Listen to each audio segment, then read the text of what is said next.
शुरुआत इस वक्त की बड़ी खबर के साथ करते हैं। रायपुर में 3 बेगा की मौत पर सदन में जमकर हंगामा हुआ। कांग्रेस ने स्थगन प्रस्ताव देकर चर्चा की मांग की। पुलिस जांच में हत्या का खुलासा हुआ। कांग्रेस का यह आरोप है कि जमीन हड़पने के लिए हत्या की गई। 1.5 महीने पहले पंडरिया के नागा डबरा में हुई थी यह हत्या।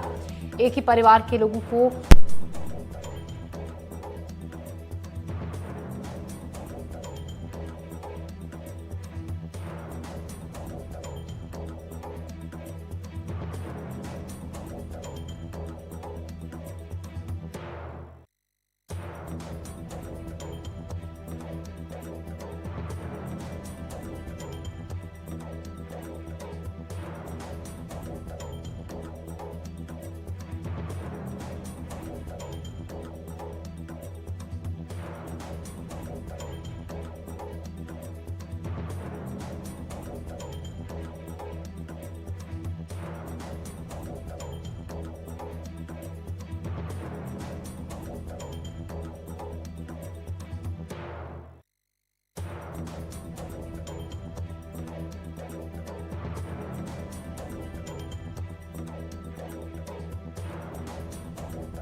तो 1.5 महीने पहले पंडरिया के नागा डबरा में हुई थी हत्या। रायपुर में 3 बेगा की मौत पर सदन में जमकर हंगामा हुआ है इस पूरे मामले को लेकर, क्योंकि पुलिस जांच में हत्या का खुलासा हुआ है।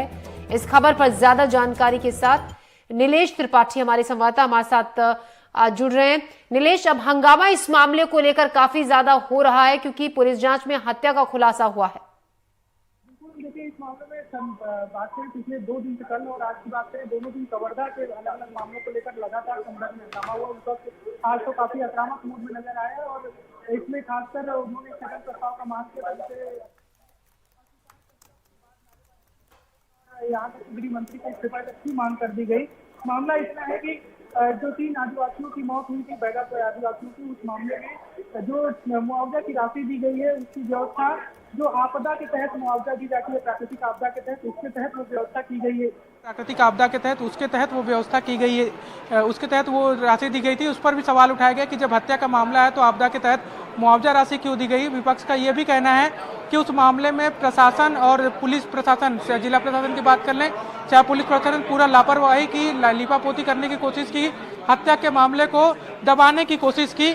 इस पूरे मामले में ही जो चर्चा कर रहे हैं और उनका ये कहना था कि इस पर विस्तृत चर्चा होनी चाहिए। बैगा आदिवासी दत्तक पुत्र हैं राष्ट्रपति के, ऐसे में उनको लेकर जो लापरवाही बरती गई है उस पर विशेष ध्यान दिया जाना चाहिए। जी नीलेश, जिस तरीके से हंगामा इस बात को, इस पूरे मामले को लेकर हो रहा है जमकर, कल भी काफी हंगामा हुआ, आज भी इसको लेकर हंगामा हुआ, क्या लग रहा है आगे किस तरफ ये पूरा मामला जाता हुआ नजर आ रहा है?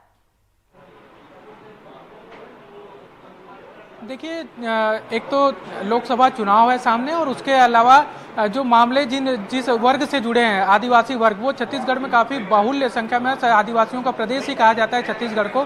ऐसे में लग नहीं रहा है कि विपक्ष इसको इतने आसानी से छोड़ेगा इस मुद्दे को, क्योंकि लगातार 2 जो मुद्दे हैं, कल सादराम हत्याकांड के मामले में विपक्ष जिस तरह से हंगामा किया और उस पर एक विपक्ष की जो टीम है वो अलग से काम कर रही है, और अब बैगा आदिवासियों का मामला, दोनों ही मामले जो है नई सरकार बनने के बाद घटित हुए और इसके बाद से लगातार पुलिस व्यवस्था पर, खासकर कवर्धा जिले में लगातार सवाल उठ रहे हैं, क्योंकि उसी जिले से गृह मंत्री विजय शर्मा भी आते हैं। ऐसे में विपक्ष कोई भी ऐसा मौका नहीं छोड़ने वाली जिससे उनको घेरने में कोई मुश्किल हो। इसके साथ साथ प्रदेश में भी एक मैसेज देने की कोशिश होगी कि जो वर्ग सबसे बड़ा वर्ग है, जिसके हितैषी वर्ग का दावा करके सरकार में सत्ता दल आई है, बीजेपी आई है, उसको लेकर क्या किया जा रहा है। 3 आदिवासियों की हत्या हो जाती है और 37 दिन बाद उस मामले में गिरफ्तारी की जाती है, और जब मुआवजा की राशि प्रशासन द्वारा दी जाती है तो उसे हत्या या कोई आपराधिक तौर पर नहीं देखा जाता, बल्कि एक प्राकृतिक आपदा मानकर मुआवजा दे दिया जाता है, उस धारा के तहत मुआवजा दी जाती है। तो इस मामले में काफी हंगामा और भी होने के आसार हैं। जी, शुक्रिया नीलेश तमाम जानकारी के लिए आपका। तो कांग्रेस ने स्थगन प्रस्ताव देकर चर्चा की मांग की है। इस मुद्दे को लेकर जमकर हंगामा इसको लेकर हुआ।